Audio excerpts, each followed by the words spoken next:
अस्सलामु अलैकुम रहमतुल्लाहि व बरकातुहू। आज जो है वो हम लेक्चर नंबर 2 की बात कर रहे हैं, जिसमें आज पढ़ेंगे केमिकल इक्विलिब्रियम क्या है, उसकी स्टेट्स कौन सी हैं, पॉसिबिलिटीज़ कौन सी हैं और माइक्रोस्कोपिक प्रॉपर्टीज़ हम पढ़ लेंगे डायनामिक इक्विलिब्रियम की। तो my name is Zeeshan Hussain और ये आपका लवली सा चैनल है केमिस्ट्री टाइगर्स। वीडियो देखने के बाद अगर अच्छी लगे तो चैनल को सब्सक्राइब कर लें, ठीक है जी। केमिकल इक्विलिब्रियम ये बेसिकली है क्या? केमिकल इक्विलिब्रियम कहते हैं वो इक्विलिब्रियम जिसमें फॉरवर्ड वो रिएक्शन होता है, जिसमें जो है फॉरवर्ड वो रिएक्शन होता है जिसमें रिएक्टेंट प्रोडक्ट बनाते हैं, रिएक्टेंट प्रोडक्ट बनाते हैं। ये रिएक्टेंट हैं भाई, पीछे हम बात कर चुके हैं अच्छे से। रिएक्टेंट जो हैं ये बना रहे हैं प्रोडक्ट। तो ये वाला जो रिएक्शन है, जो ये हाफ मैंने लगाया हुआ है यहाँ तक, इसको बोलते हैं कि ये क्या है? फॉरवर्ड रिएक्शन, फॉरवर्ड रिएक्शन, ठीक है। और ये जो रिएक्टेंट प्रोडक्ट हैं वो बदल क्या रहे हैं? रिएक्टेंट बना रहे हैं। तो इस रिएक्शन को कहते हैं रिवर्स रिएक्शन या फिर बैकवर्ड रिएक्शन, बैकवर्ड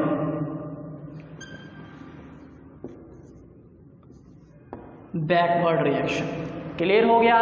समझ आ गई? तो वो इक्विलिब्रियम जिसमें फॉरवर्ड और रिवर्स रिएक्शन का रेट बराबर हो जाए, रेट मतलब कहते हैं स्पीड को, तो वो बराबर हो जाए, उसे हम कहते हैं कि ये केमिकल इक्विलिब्रियम आ गया है, ठीक है। चलें जी, लिखते हैं the equilibrium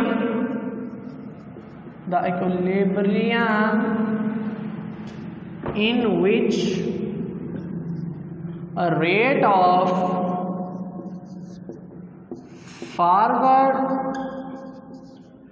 and reverse reactions are equal but opposite direction,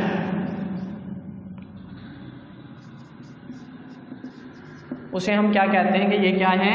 chemical equilibrium. ये क्या है? Basically chemical equilibrium. क्लियर हो गया? सबको क्लियर है? अच्छा जी, इसकी दो पॉसिबिलिटी है। ये एमसीक्यूज के लिए क्लिक कर लें। अभी से एमसीक्यूज पूछा जा सकता है कि इसकी कितनी पॉसिबिलिटीज़ हैं एमसीक्यूज। तो भाई इसकी 2 पॉसिबिलिटीज़ हैं, पॉसिबिलिटीज़ 2 पॉसिबिलिटीज़ हैं। एमसीक्यूज के लिए क्लिक कर लें। हर दफ़ा पूछा जाता है कि इसकी कितनी पॉसिबिलिटीज़ हैं, तो इसकी 2 पॉसिबिलिटीज़ हैं। कौन कौन सी? फर्स्ट है स्टैटिक इक्विलिब्रियम। फर्स्ट क्या है?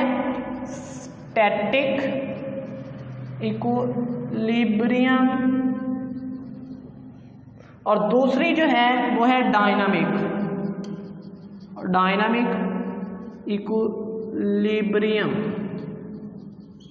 फर्स्ट है static equilibrium and second is dynamic equilibrium. अब हम इसकी डिटेल पढ़ते हैं, क्या है स्टैटिक और डायनामिक। इसको रेज कर दें। समझ आ गई? कोई सवाल तो नहीं है किसी का? ओके। ਉਹ ਅੱਜ ਗੱਲ ਦੇ ਜਵਾਕਾਂ ਵਿੱਚ ਉਹ ਗੱਲ ਕਿੱਥੇ ਤੇ ਕੋਕ ਦੀਆਂ ਬੋਤਲਾਂ ਦੇ ਪੈਣਾ, ਅੱਜ ਦੀ ਰਵੀਣ ਚੰਡੀਗੜ੍ਹ ਦੀਆਂ ਗੱਡੀਆਂ 'ਚ ਬਹਿਣਾ, ਚੰਡੀਗੜ੍ਹ ਦੀਆਂ ਗੱਡੀਆਂ 'ਚ बहना।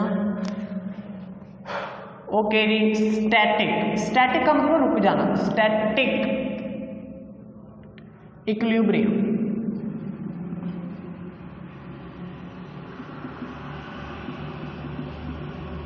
ऐसा इक्विलिब्रियम जो आपको नजर हो कि भाई ये रिएक्शन रुक गया, ऐसा इक्विलिब्रियम जिसमें रिएक्शन रुक जाए, उसे हम क्या कहते हैं? एक स्टैटिक इक्विलिब्रियम। ऐसा इक्विलिब्रियम जिसमें रिएक्शन रुक जाए, उसे हम क्या कहते हैं? Static equilibrium. लिखते हैं जी, द रिएक्शन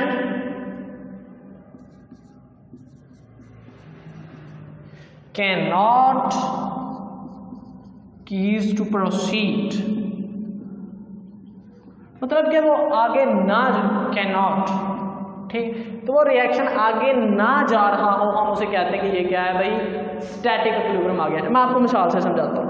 जैसे जी आपको बुक लिख रही है कि आपकी बिल्डिंग है, कोई भी बिल्डिंग है, उस पर अमल करने वाली जितनी भी फोर्सेस हैं वो ज़ीरो है, यानी कि उस पर कुछ ना कुछ फोर्सेस अमल कर रही हैं इधर से उधर से, लेकिन वो गिरती नहीं है। ठीक है, क्यों नहीं गिरती? वो भाई उस पर जितनी भी फोर्सेस अमल कर रही हैं उनका सम जो है वो ज़ीरो है, उनका सम क्या है? ज़ीरो है, इस वजह से वो गिरती नहीं है। ठीक है, तो ये उसकी किसकी एग्जांपल है जी? स्टैटिक इक्विलिब्रियम की। लेकिन स्टैटिक इक्विलिब्रियम आपके सिलेबस में नहीं है, हमारा जितना भी काम है वो डायनेमिक इक्विलिब्रियम की ही बात होगी। तो ज़्यादा हमने डायनेमिक कुछ समझना है, ये शॉर्ट क्वेश्चन है इसलिए आपने इसको नोट कर लेना है। अच्छा जी, डायनेमिक इक्विलिब्रियम वो चीज़ होती है, डायनामिक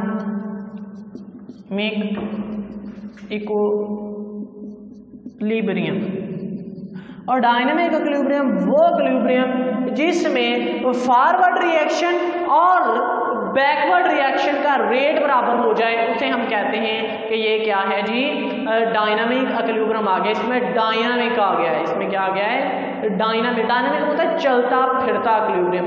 जैसे जी कोई भी है, जैसे जी मैं आपको एक मिसाल से समझाता हूँ। एक हमारा बॉक्स है, ठीक है, एक हमारा क्या है? बॉक्स है, इधर से हमने होल किया हुआ है, इधर से भी होल किया है, इसमें कुछ बॉल्स हैं, 6 बॉल्स हैं इसमें। ठीक, हम क्या करते हैं, यहाँ से बॉल एंटर करते हैं और यहाँ से एक बॉल निकलते हैं, क्योंकि इधर भी जितना इधर हॉल है उतना इधर हॉल है। एक बॉल इधर इंटर होती है, एक उधर चली जाती है, इधर से इंटर होती है और उधर से निकल जाती है, यहाँ से इंटर होती है और यहाँ से क्या होती है? निकल जाती है। तो भाई बताएं मुझे, सबसे पहले इसको छोड़े, ये बॉल इंटर हो रही है कि नहीं हो रही है? इधर से निकल रही है कि नहीं निकल रही है? लेकिन आपने देखा है कि भाई बॉल्स तो चेंज ही नहीं हो रही बॉक्स के अंदर, बॉल्स तो 6 हैं, देखो इंटर हो रही है उधर से निकल रही है, लेकिन बॉल टोटल कितनी है? 6। ठीक है, तो लेकिन इसमें इक्विलिब्रियम ही गया है, लेकिन कौन सा है? ये चल भी रहा है, हमें नज़र भी आ रहा है कि भाई रिएक्शन हो भी रहा है, लेकिन फिर भी कोई भी फर्क नहीं आ रहा, कुछ हमें पता ही नहीं चल रहा कि भाई चेंज भी कुछ आ रहा है या नहीं आ रहा। इस तरह के इक्विलिब्रियम को हम क्या कहते हैं फिर? Dynamic equilibrium. इक्विलिब्रियम समझ आ गई? इस तरह के इक्विलिब्रियम को क्या कहते हैं? और डायनामिक इक्विलिब्रियम समझ आ गई? लिखते हैं द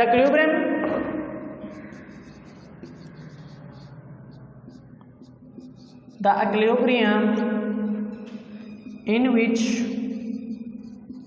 rate मतलब speed, the rate of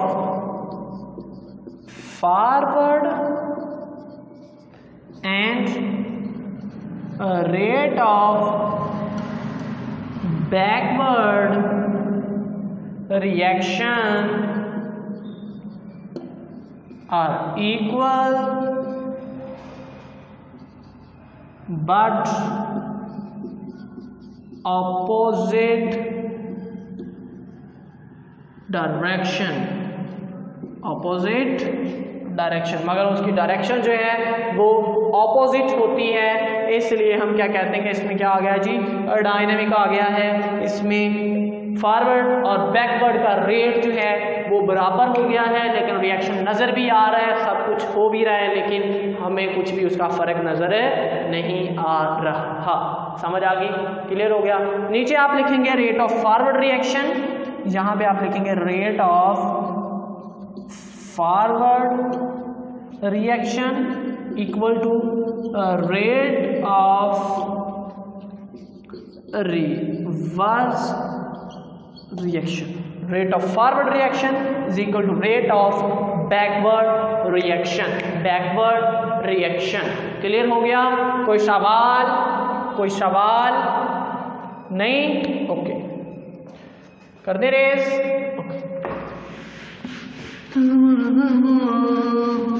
होश ना खबर है, होश ना खबर है, ये कैसा असर है।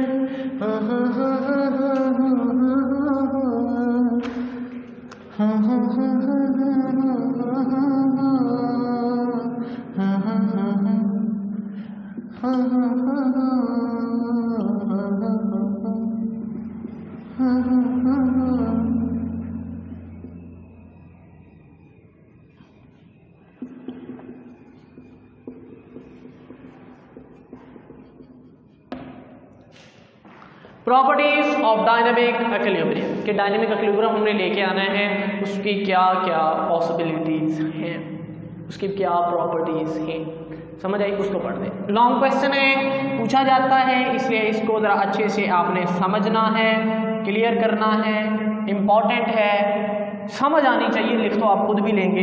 तो फर्स्ट इसमें लिखता है डायनामिक इक्विलिब्रियम और डायनामिक इक्विलिब्रियम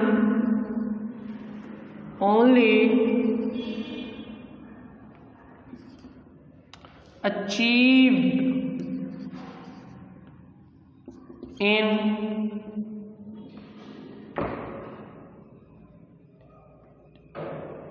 closed vessel। कहता है कि जो डायनेमिक इक्विलिब्रियम है आप सिर्फ और सिर्फ उस वक्त ले सकते हैं क्लोज्ड वेसल में। वेसल आपकी क्लोज्ड होना, आपका सिस्टम क्लोज्ड होना चाहिए। आपका सिस्टम क्या होना चाहिए? क्लोज्ड होना चाहिए। कहने का मतलब ये है कि उसको रजाई में बंद नहीं कर देना। कहने का मतलब ये है, देखें जी, आपके पास एक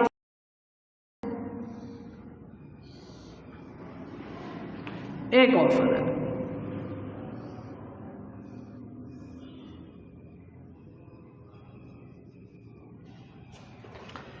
इसमें आपने डाला हुआ है जी CaO कैल्शियम ऑक्साइड और CO2। ठीक है, समझ आ गई? चलें जी, इस तरह ना करें, बल्कि आप कहेंगे इसमें जी हमने कैल्शियम कार्बोनेट डाला हुआ है, कैल्शियम कार्बोनेट डाला हुआ है।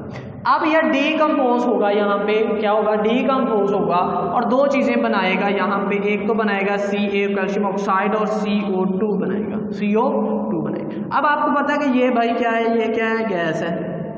अगर ये गैस है तो ऊपर उठेगा, ऊपर उठेगी ना, गैस है तो ऊपर आएगी भाई। जब ये ऊपर आएगी, अगर तो ये भाई सिस्टम क्लोज्ड है फिर तो ठीक है, अगर ओपन है तो ये तो बाहर निकल गई, बाहर निकल गई। अब ये दोबारा अगर हम, क्योंकि डायनेमिक उसी वक्त आएगा जब रिवर्स रिएक्शन होगा, तो जब ये बाहर ही चली गई, एक चीज़ ही निकल गई है, तो वो रिवर्स कैसे किससे मिलकर रिवर्स बनाएगा? प्रोडक्ट किससे मिलके बनाएगा? मतलब प्रोडक्ट जो है वो रिएक्टेंट किससे मिलके बनाएगा? दो प्रोडक्ट थी ना बनी, यहाँ पे दो, इनमें से एक निकल गई तो वो ये सिर्फ चीज़ बाकी बच गई, तो वो कहाँ से अगली रिएक्टेंट बना देगा? तो इसलिए ये अटेनेबल नहीं है। तो जब भी आपने कोई भी रिएक्शन करवाना है तो हमारा सिस्टम क्या होना चाहिए? क्लोज होना चाहिए। हम इसके ऊपर कुछ ना कुछ लगा देते हैं। क्लियर हो गया? समझ आ गई? कोई मसला? क्लियर सबको? ओके। नेक्स्ट पॉइंट जो है वो है कि हम जो है इक्विलिब्रियम को किसी भी साइड से हासिल कर सकते हैं। किसी भी साइड, किसी भी साइड का मतलब ये है कि भाई आपके पास रिएक्टेंट हैं तब आप प्रोडक्ट बना के इक्विलिब्रियम हासिल कर सकते हैं। आपके पास प्रोडक्ट है आप रिएक्टेंट बना के इक्विलिब्रियम हासिल कर सकते हैं। दोनों तरीके हैं, कोई किसी किस्म का कोई मसला है ही नहीं, आप जिस तरह मर्जी कर सकते हैं। दूसरा है dynamic equilibrium, dynamic equilibrium can be attainable from either side, from either side। मतलब भी यहाँ फिर रिएक्टेंट से स्टार्ट हो सकता है या फिर प्रोडक्ट से भी स्टार्ट हो सकता है। क्लियर है? आप रिएक्टेंट से प्रोडक्ट बना दें, मतलब कहने का ये है कि भाई आपके पास अगर रिएक्टेंट्स हैं तो यहाँ से आप प्रोडक्ट बना देते हैं, तब भी आप इक्विलिब्रियम हासिल कर सकते हैं। या आपके पास ये वाली चीज़ है तब भी आप इसे बना सकते हैं, तब भी आप इसे क्या कर सकते हैं? इक्विलिब्रियम, डायनामिक इक्विलिब्रियम हासिल कर सकते हैं। क्लियर हो गया? समझ आ गई? कोई मसला? कर दें रेस, इसको कर दें रेस। ओके। अगला है प्रॉपर्टी नंबर 3, जिसमें अब हम बात करेंगे कि किस तरह। अच्छा जी, थर्ड प्रॉपर्टी है कि अगर हमारा इक्विलिब्रियम आ चुका है तो उसमें जो अमाउंट है रिएक्टेंट की या प्रोडक्ट की वो चेंज नहीं होती, वो चेंज नहीं होती। एग्जाम्पल से समझाता हूँ। फर्ज करें जी हमारे पास सिस्टम था, इसमें इक्विलिब्रियम आ गया, इसमें डायनामिक इक्विलिब्रियम आ गया, इसमें जो रिएक्टेंट हैं वो 70 हैं, तो रिएक्टेंट कितने हैं 70, और प्रोडक्ट हमारी सिर्फ बनी है 30।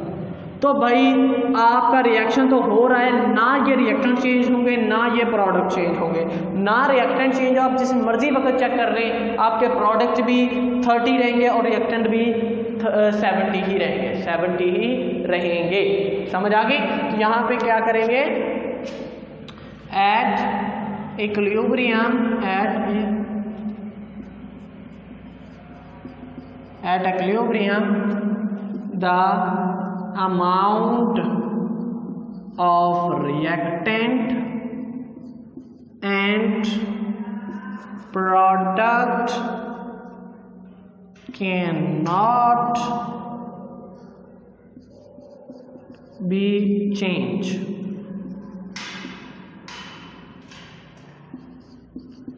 वो चेंज नहीं होती। प्रॉपर्टी नंबर 4 कि भाई इक्विलिब्रियम में क्या होता है कि फॉरवर्ड और वजह क्या है इसकी, क्यों चेंज नहीं होती? भाई रिएक्टेंट और फॉरवर्ड और रिवर्स रिएक्शन का रेट बराबर हो जाता है, जो वो भी इसकी प्रॉपर्टी है। तो हम लिखते हैं at equilibrium,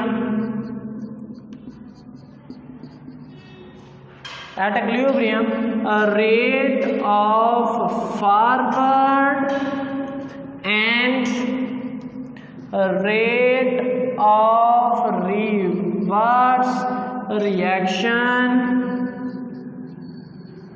is equal but opposite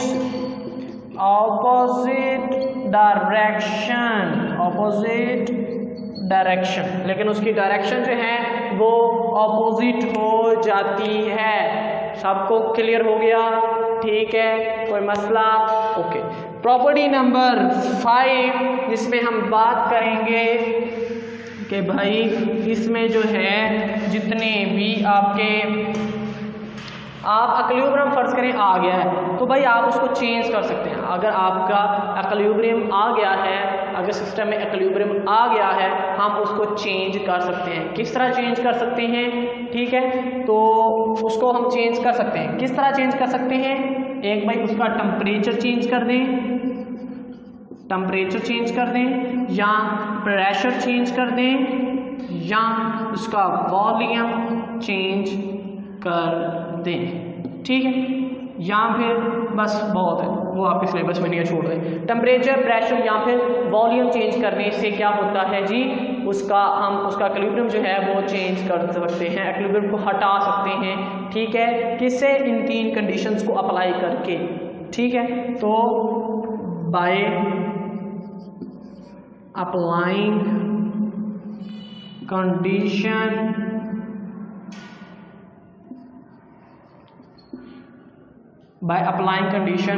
we change the state of a dynamic equilibrium,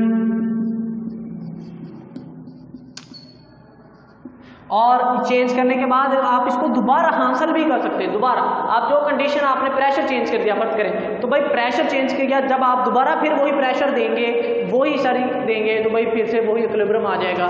समझ आ गई? क्लियर हो गया सबको?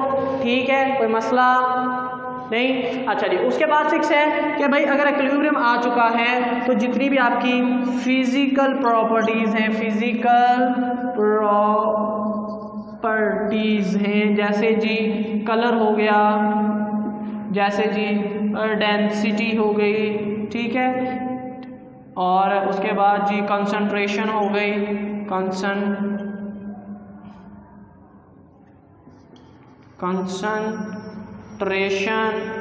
वो जो है वो चेंज नहीं होती, नेवर चेंज, ये चेंज नहीं होती, ये चेंज नहीं होती। कलर जो भी है वही रहेगा, डेंसिटी जो है वही रहेगी, कंसंट्रेशन जो है वही रहेगी।